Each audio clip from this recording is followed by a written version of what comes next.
Hello കൂട്ടുകാരെ, ഞാൻ ഇന്നൊരു ചിക്കൻ്റെ പുതിയ റെസിപ്പി ആയിട്ടാണ് വന്നത്. മുഗൾ ചിക്കൻ കറിയാണ്. നിങ്ങൾക്ക് എല്ലാവർക്കും ഇഷ്ടപ്പെടുമെന്ന് ഞാൻ വിചാരിക്കുന്നു.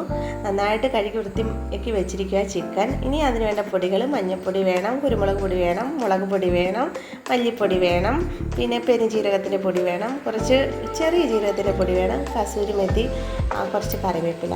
ഇനി 2-3 പച്ചമുളക് എടുത്തിട്ടുണ്ട്, കുറച്ച് ഇഞ്ചി, വെളുത്തുള്ളി, 3 സവാള ചെറുതായിട്ട് അരിഞ്ഞതുണ്ട്. പിന്നെ ഇതിനായിട്ട് 2 തക്കാളി ഞാൻ നന്നായിട്ട് മിക്സിയുടെ ജാറിൽ അരച്ച് വെച്ചിട്ടുണ്ട്.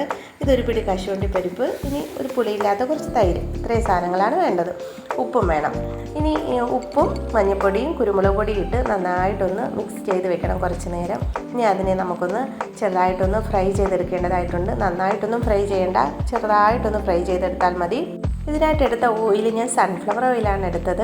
ഇനി ചിക്കൻ തിരിച്ചു മറിച്ചുവിട്ട് ചെറുതായിട്ടൊന്ന് ഫ്രൈ ചെയ്തെടുത്ത് വെച്ചിട്ടുണ്ട്. അതിനെ പാത്രത്തിലേക്ക് മാറ്റി വെക്കേണ്ടതായിട്ടുണ്ട്. അങ്ങനെ പാത്രത്തിലേക്ക് മാറ്റി വെച്ചിട്ട് ഞാൻ ഇതിനായിട്ട് ചെറിയ ഒരു ഗ്രേവി, വലുതായിട്ടൊന്നും ഗ്രേവി ഉണ്ടാക്കുന്നില്ല, ചെറിയ ഗ്രേവി, തിക്കായിട്ടുള്ള ഗ്രേവിയാണ് ഞാൻ ഈ കറിക്ക് എടുക്കുന്നത്. ഇനി ഇത് എല്ലാം നന്നായിട്ടൊന്ന് ഫ്രൈ ചെയ്ത് മാറ്റി വെച്ചതിന് കൂടെ ആ എണ്ണയും കൂടെ നമുക്ക് ചിക്കൻ കറിയിൽ എടുക്കേണ്ടതായിട്ടുണ്ട്. ആ എണ്ണയും കുറച്ച് എണ്ണയും കൂടെ എടുത്ത് നമുക്കിനി ഒന്ന് സവാളയും ഇഞ്ചിയും വെളുത്തുള്ളിയും മുളക് പൊടിയും മുളകും എല്ലാം കൂടി ചേർത്ത് നന്നായിട്ടൊന്ന് വഴറ്റിയെടുക്കണം. ആദ്യം ഞാൻ ചൂടായ എണ്ണയിലേക്ക് സവാള ഒന്ന് വഴറ്റിയെടുക്കുന്നു. കുറച്ച് ഉപ്പും കൂടി ഇട്ട് ഞാൻ നന്നായിട്ടൊന്ന് വഴറ്റിയെടുക്കണം. ഒരു ചുമന്ന നിറമാകുമ്പോൾ നമുക്ക് വെളുത്തുള്ളി, ഞാനൊന്ന് അരിഞ്ഞതാണ്, ചതച്ച് വെച്ചതല്ല, എല്ലാം അരിഞ്ഞ് വെച്ചിരിക്കുക. ഇഞ്ചിയും ഈ കറിക്ക് അരിഞ്ഞ് വെച്ചതാണ് നമുക്ക് വേണ്ടത്.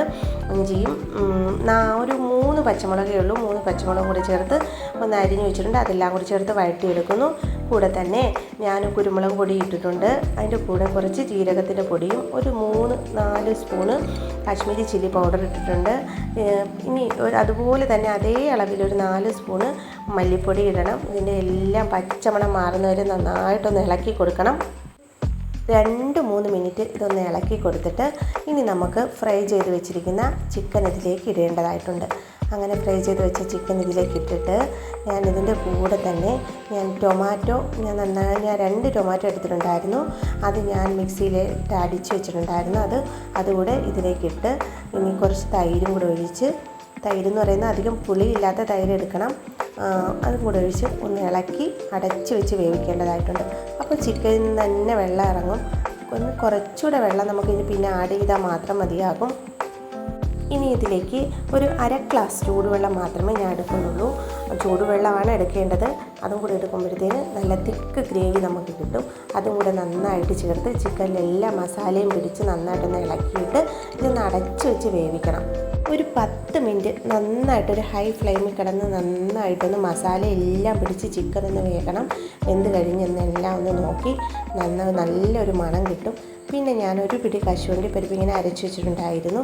അതുകൂടെ അതിലേക്ക് ചേർത്തൊന്ന് ചിക്കൻ്റെ എല്ലാ ഭാഗവും ഒന്ന് മസാല പിടിക്കുന്ന രീതിയിൽ നന്നായിട്ട് ഇളക്കി കൊടുക്കണം.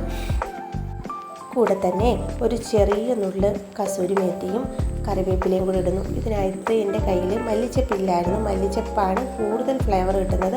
അതാണ് ഏറ്റവും നല്ലതായിട്ടൊരു സ്മെല്ലും കൂടെ കിട്ടുന്നത്. അപ്പം അങ്ങനെ ഒന്നുകൂടെ വേവിച്ചെടുത്തിട്ട് നമുക്കിത് സെർവ് ചെയ്യാം. ഇപ്പം നല്ല മണം കിട്ടുന്നുണ്ട്. നല്ല അടിപൊളി ടേസ്റ്റാണ്. ചപ്പാത്തിയുടെ, ഇടിയപ്പത്തിൻ്റെ കൂടെയും അപ്പത്തിൻ്റെ കൂടെയൊക്കെ കഴിക്കാം. ഇതിനകത്ത് ഒരു ഗ്രേവി ആയിട്ട് നിൽക്കുന്നതെന്ന് പറഞ്ഞാൽ കുറച്ച് നല്ല കട്ടിയുള്ള ഗ്രേവി ആയിട്ട് കിട്ടുന്നത്. ഇതെല്ലാവരും ട്രൈ ചെയ്ത് നോക്കണം. എല്ലാവരും എൻ്റെ ചാനൽ കാണണം, ലൈക്ക് ചെയ്യണം, സബ്സ്ക്രൈബ് ചെയ്യണം, ഷെയർ ചെയ്യണം. Thank you.